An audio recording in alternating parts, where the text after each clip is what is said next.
सुप्रभात। स्वागत है आप सभी का श्री सुभाष बोस शिक्षण संस्थान उच्च माध्यमिक विद्यालय लाडनू की ऑनलाइन क्लासेस में। लेखा शास्त्र की कक्षा 11 वाणिज्य की क्लास है, जिसमें हम हमारा जो विषय चल रहा था या जो हमारा टॉपिक चल रहा था वो लेखांकन जो प्रक्रिया है, उस लेखांकन प्रक्रिया के द्वितीय स्तर पर, सेकंड स्टेप पर, जहां पर हम वर्गीकरण करते हैं, क्लासिफिकेशन करते हैं, उस स्तर पर चल रहे थे। तो पीछे के वीडियो में हमने देखा था कि किस प्रकार से एक जनरल तैयार किया जाता है, जनरल के बाद उन खातों का वर्गीकरण किया जाता है, और वर्गीकरण को हम क्या कहते हैं, खाता बही। और खाता बही में जो प्रविष्टि की जाती है उसको कहते हैं खाता बही में खतौनी करना। खाता बही में खतौनी करने के हमने कल फायदे की बात की थी कि वो क्यों की जाती है। इससे क्या होता है कि संबंधित खाता है उसकी सारी मदें हैं वो एक जगह मिल जाती है। खाते से संबंधित जो भी लेन देन हुआ है उस लेन देन का सारांश हमें प्राप्त हो जाता है। जैसे कल हमने बात की थी या पिछले वीडियो में हमने बात की थी कि अगर व्यक्तिगत खाता है तो व्यक्तिगत खाते के सारांश से ये पता चल जाता है कि खाता है वो डेटर बनाएगा या हमारा क्रेडिटर बनाएगा।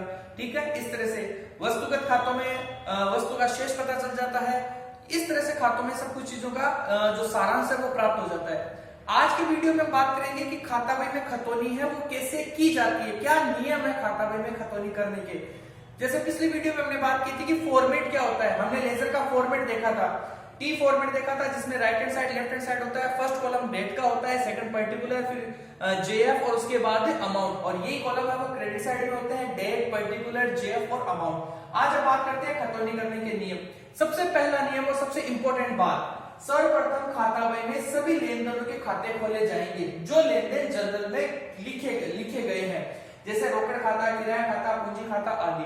सबसे पहले आपको क्या करना है कि आपकी जो जनरल तैयार की गई है उस जनरल में जो भी खाते आए हैं आपके, उन सबका फॉर्मेट के अकॉर्डिंग खाता तैयार करना है, खाता बनाना है। ठीक है, एक बात, अगला नियम है एक खाता एक ही बार खोला जाएगा। जैसे रोकड़ की बात करें, आपने कैश अकाउंट बना दिया, कैश अकाउंट बनाने के बाद अब कैश के ट्रांजेक्शन सपोज करो आपकी एक जनरल है, उस जनरल में 10 एंट्री की गई है, 10 एंट्री में 7 बार कैश की प्रविष्टि हुई है। कितनी बार प्रविष्टि हुई है? 7 बार। तो आपको 7 बार खाता खोलने की जरूरत नहीं है, खाता एक बार ही खुलेगा, उसमें 7 बार वो प्रविष्टि डेट वाइज वो प्रविष्टि कर दी जाएगी।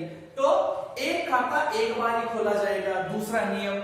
ठीक है, और ये सबसे वापस पहले नियम पे चला जाता हूं कि आपको ये ध्यान रखना है जितने सौदे हुए, जितने खाते हमारे प्रभावित हुए हैं उतने ही खाते खोलने, ना तो कम खोलना है ना कोई एक्स्ट्रा खाता खोलना है। फिर उसके बाद स्वयं के खाते में कभी भी उसी खाते का नाम नहीं आएगा। ये सबसे इंपॉर्टेंट चीज है, याद रखने वाली चीज है। सपोज करो आपने खाता बनाया कैश का, कौन सा खाता बनाया? कैश अकाउंट बनाया आपने। तो कहीं भी जब आप इसमें प्रविष्टि करोगे तो कहीं भी किसी भी पक्ष में कैश के खाते में कैश का नाम नहीं आएगा। जैसे cash account Dr to capital entry करते हैं, cash account Dr to capital account. तो इस कंडीशन में कहीं भी कैश अकाउंट में जो ये आपने खाता बनाया है, इस खाते में कहीं भी कैश अकाउंट में कैश का नाम नहीं आएगा, किसी भी सूरत हाल में कैश का नाम नहीं आएगा।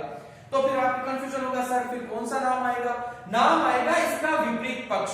विपरीत पक्ष कौन सा? कैपिटल। तो कैपिटल का नाम आएगा। ये कैसे होगा अभी आगे बात करेंगे।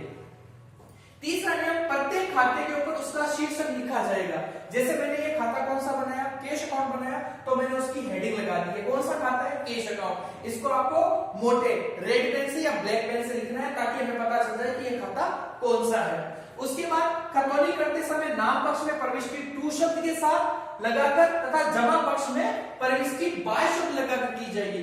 अगर एंट्री डीआर में आ रही है तो आप क्या लिखोगे? टू, और अगर एंट्री सीआर में आ रही है तो आप लिखोगे बाय। इस तरह से हम इसमें क्या करेंगे? प्रविष्टि करेंगे, खाता बही में खतौनी करेंगे। फिर खतौनी करते समय जनरल में जो राशि अंकित की गई है वही राशि खाते में अंकित की जाएगी। ये नियम सामान्य तौर पर जब हम मिश्रित प्रविष्टि करते हैं वहां लागू होता है। तो ये जनरल नियम थे। अब देखो प्रविष्टि कैसे करेंगे, बात करते हैं। या हमने एक जनरल की है, कैश अकाउंट डीआर, सपोज करो मैं ये एंट्री कर रहा हूं। ठीक है, हमने एंट्री की cash account Dr to capital. तो कितने खाते हो गए? 2 खाते, एक कैश का हो गया और एक कैपिटल का। मैं दोनों खाते तैयार कर लेता हूं। पहले मैंने कैश का लिख दिया, अब मैंने लिखा कैपिटल अकाउंट। ठीक है, अब मैं कैपिटल अकाउंट के लिए भी प्रविष्टियां तैयार कर देता हूं। ठीक है, अब देखो यहां कैश क्या हुआ है, यहाँ कैश हुआ है डीआर, इसका मतलब प्रविष्टि कहां जानी है, प्रविष्टि जानी है डीआर में।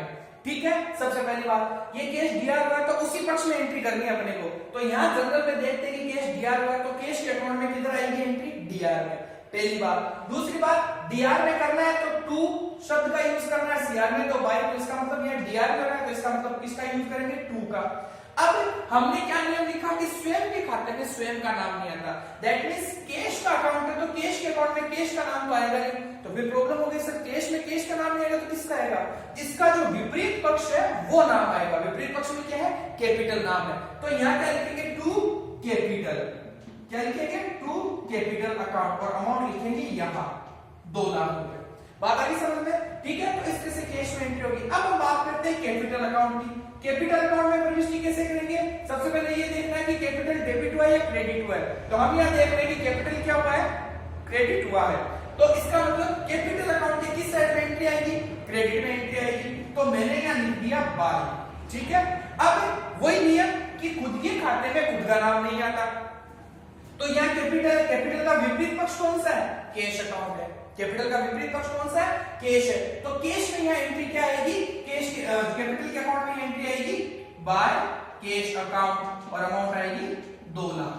तो अब देखो यहाँ कैश डेबिट हुआ, ये कैश का अकाउंट डेबिट हो गया, लेकिन खुद के खाते में खुद का नाम भी नहीं आया, तो किसका आया, कैपिटल।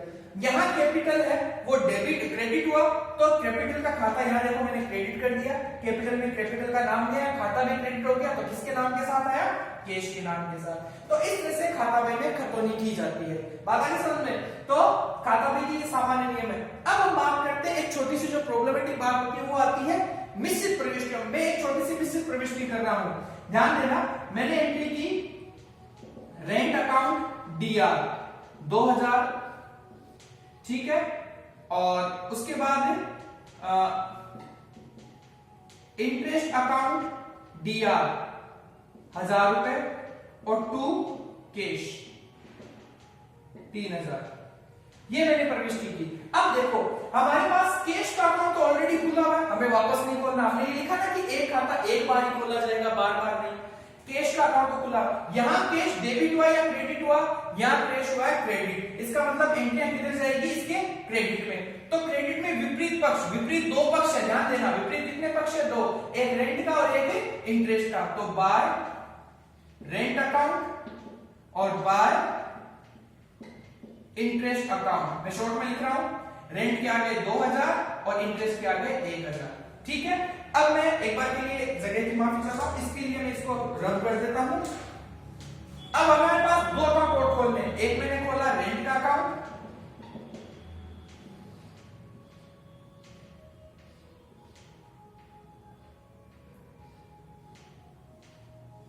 और एक बनाया मैंने इंटरेस्ट अकाउंट।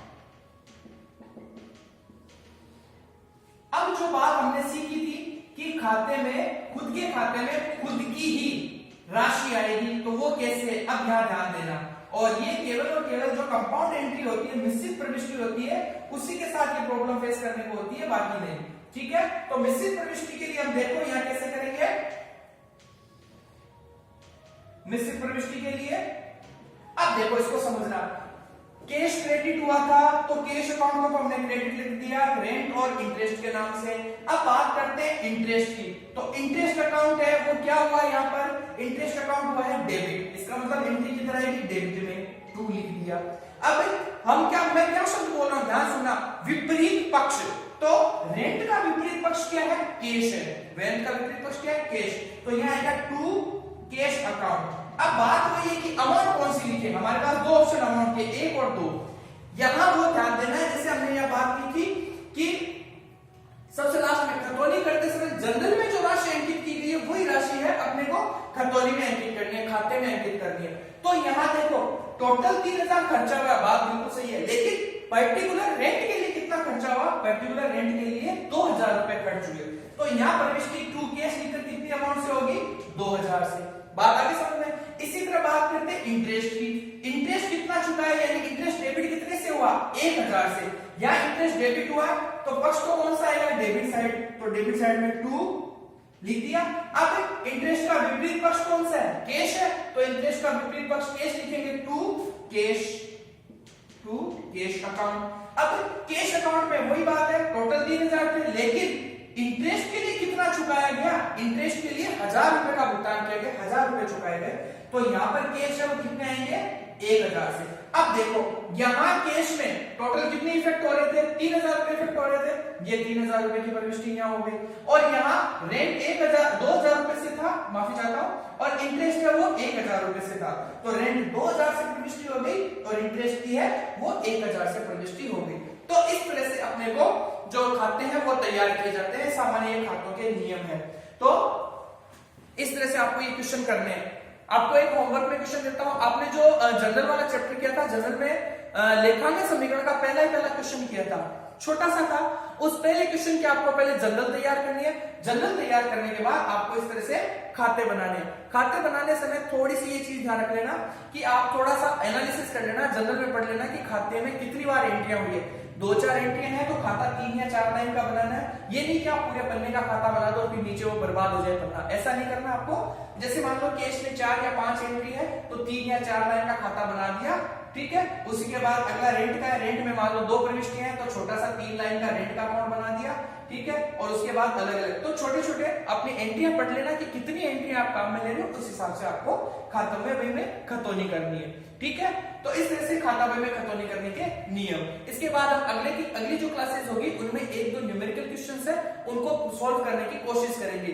ज्यादा क्वेश्चन नहीं, लेकिन कम से कम 2 या 4 खाते तो कम से कम बना के सोल्व करेंगे। होमवर्क में आपको मैंने बताया जो लेखांकन समीकरण का पहला ही क्वेश्चन है जिसमें लेखांकन समीकरण तैयार किए गए थे, उस लेखांकन समीकरण को आपको क्या करना है, जनरल में कन्वर्ट करना है और जनरल से उसके बाद लेजर एंड कॉस्टिंग तैयार करनी है आपकी। धन्यवाद।